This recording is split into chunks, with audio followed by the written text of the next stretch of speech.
So great to see you, Mayor. How are you? Great seeing you. I'm fine. Absolutely. We're here honoring Gerret and Tatiana Copeland. Sure. Two people that have contributed so much, not just to Delaware, but to the world. Philanthropy was the big word that everyone was talking about today. Yeah. What does that mean?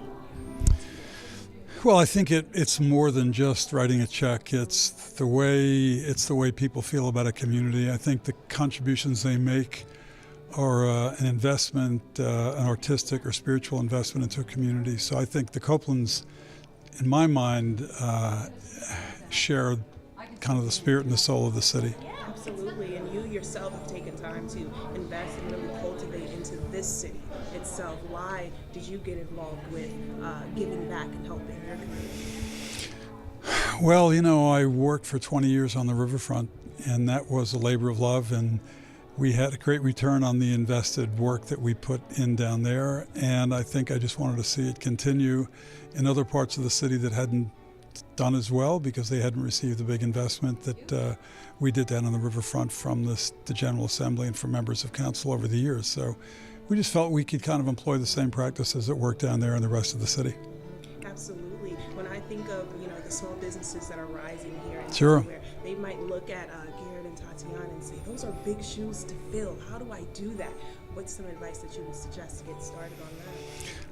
I think, look, it's great to have large donors, but I think you can aggregate a lot of small donors too and still get to the same place.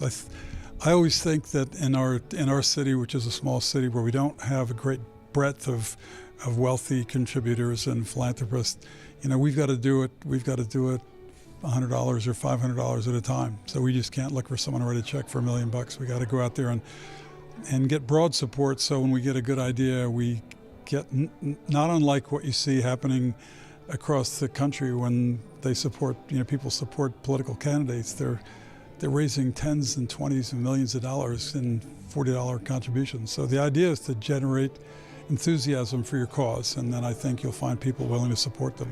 Absolutely. And last question, Mayor. Yeah. When someone is thinking of giving back or thinking of investing in something, what are the signs that they're supposed to look for and say, that's the company, that's the organization I want to? Yeah, that's a tough one. I think sometimes you follow your heart, which I think it's the best advice I can give. The other thing is you just want to make sure that there's good management, that a board of directors has got people on it who are likely to be making prudent decisions with your invested dollar. Thank you so much, Mayor. It's always great talking to you. Good seeing you. Okay, thank you. Thank you. Great seeing you.